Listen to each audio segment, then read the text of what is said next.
Assalamualaikum warahmatullahi wabarakatuh. Sebelumnya saya mengucapkan banyak terima kasih kepada Ibu dosen Muzayyana Jabani, STMM, selaku dosen pengampu mata kuliah Manajemen Sumber Daya Manusia, dan teman-teman sekalian yang saya hormati. Perkenalkan, kami dari kelompok 7 yang beranggotakan saya sendiri, Rizky Amalia Rusli, Nurul Ihmal Sabir, dan Ibnal Huzaimah, yang akan membahas materi tentang hubungan industrial dalam konteks perusahaan. Nah, kita masuk ke materinya.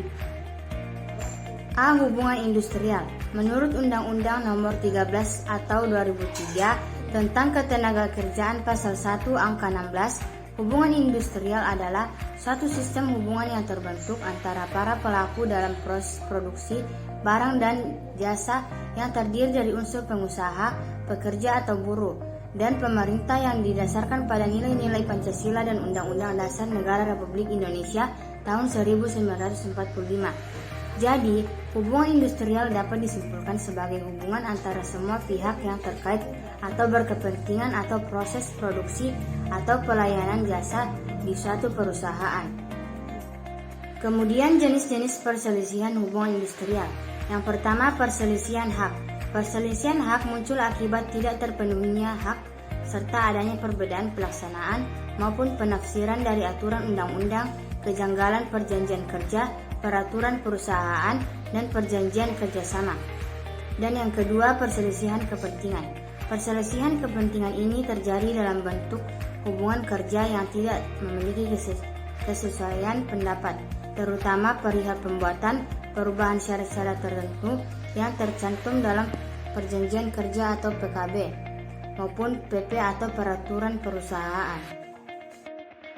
Kemudian yang ketiga, perselisihan pemutusan hubungan kerja. Adanya perselisihan karena perusahaan atau pengusaha melakukan pemutusan hubungan kerja atau PHK. Biasanya terjadi akibat pendapat yang tidak sesuai dalam pengakhiran hubungan kerja dari suatu pihak saja.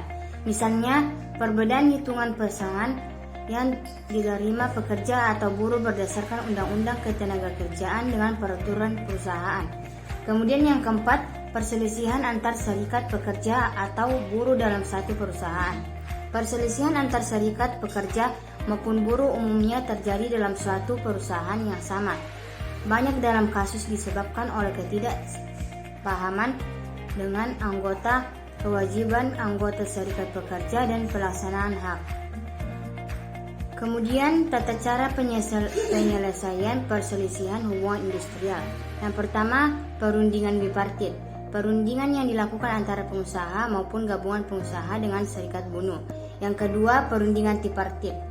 Perundingan dilakukan oleh pekerja dengan pengusaha di mana melibatkan fasilitator, yakni pihak ketiga.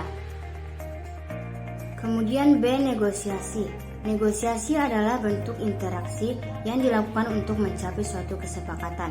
Negosiasi biasa dilakukan di antara dua pihak atau lebih dengan kepentingan yang saling bertentangan dan berkehendak untuk memecahkan masalah yang dihadapinya bersama.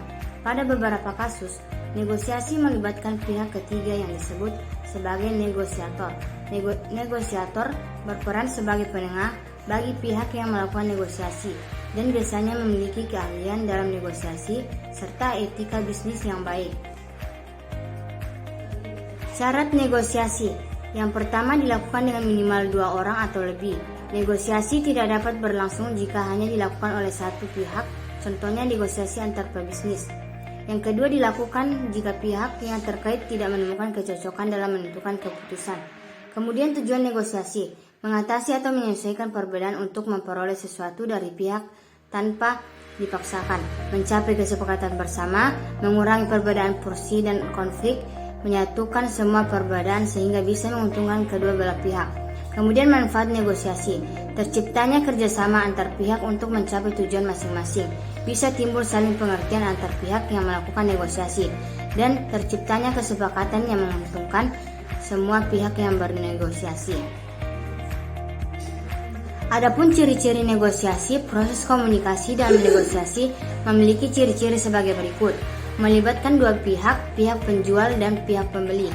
Adanya kesamaan tema masalah yang dinegosiasikan, Kedua belah pihak menjalin kerjasama, adanya kesamaan tujuan kedua belah pihak untuk mengkonkretkan masalah yang masih abstrak. Kemudian proses negosiasi. Pihak yang memiliki program atau pihak pertama menyampaikan maksud dengan kalimat santun, jelas dan terperinci. Pihak mitra bicara menyangga mitra lainnya dengan santun dan tetap menghargai maksud pihak pertama. Kemudian pemilik program mengemukakan argumentasi dengan kalimat santun dan meyakinkan mitra bicara disertai dengan alasan yang logis. Kemudian terjadinya pembahasan dan kesepakatan terlaksananya program atau maksud negosiasi. Kemudian ada pun jenis-jenis negosiasi. Yang pertama negosiasi formal, yang kedua negosiasi informal, yang ketiga negosiasi dengan pihak menengah, yang keempat negosiasi tanpa penengah, yang kelima negosiasi kolaborasi, yang keenam negosiasi dominasi, yang ketujuh akomodasi, dan yang kedelapan negosiasi loss. Demikian materi dari kami. Wassalamualaikum warahmatullahi wabarakatuh.